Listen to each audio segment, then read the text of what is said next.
Good day, everyone. Today, we're diving into the essential language of chemistry, and our topic for today is all about the empirical and molecular formulas of compounds. For our objectives, at the end of the lesson, you should be able to discuss what is an empirical and molecular formula, S. Show how to calculate the percent composition of given chemical formula, and A. Appreciate the uses of empirical and molecular formulas in daily life. Aside from their names, compounds are presented by their chemical formulas. We all know compounds by their names like sodium chloride or water. But aside from names, compounds are primarily represented by their chemical formulas. So, a chemical formula is simply a way of presenting information about the chemical proportions of atoms that constitute a particular chemical compound or molecule. So, how do we write them? We use chemical element symbols, numbers which are subscripts, and sometimes other symbols like parentheses or plus and minus signs. The most important thing a chemical formula shows is the ratio of the elements within the compound. For now, let's apply this knowledge. We often need to work backward. If a chemist analyzes an unknown compound, they get data on the percentage of each element. Our goal is to use that percentage data to find the compound's simplest formula, which we call the empirical formula. So here is our sample problem number 1. And we have here 70.19% lead, 8.14% carbon, 21.67% oxygen. And our task is to find the chemical formula. And we will tackle this in 3 simple steps. The easiest way to start is to assume we have a 100-gram sample. This assumption is mathematically convenient because it allows us to drop the percent sign and instantly know the mass in grams for each element. Lead or Pb is 70.19 grams. Carbon or C is 8.14 grams. Oxygen or O is 21.67 grams.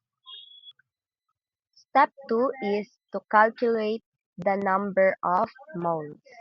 Remember, a chemical formula is based on the ratio of atoms, and the number of atoms is proportional to the number of moles.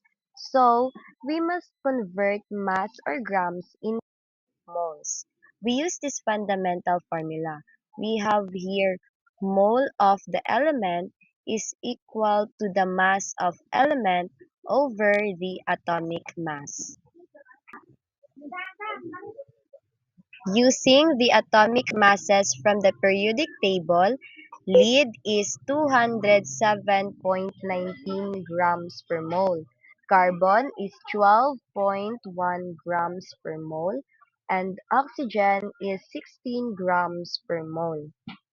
Moles of Pb is equal to 70.19 grams divided by 207.19 grams per mole gives us 0.339 mole. Moles of carbon is equal to 8.14 grams divided by 12.01 grams per mole is equal to 0.678 moles. Moles of oxygen is equal to 21.67 grams divided by 16 grams per mole is equal to 1.35 moles. These mole values represent the current atomic ratio, but we need simple whole numbers for our subscripts. And for the step 3, we need to determine the simplest whole number ratio. To turn these decimal mole values into a whole number ratio, we simply divide every mole value by the smallest calculated quantity of moles.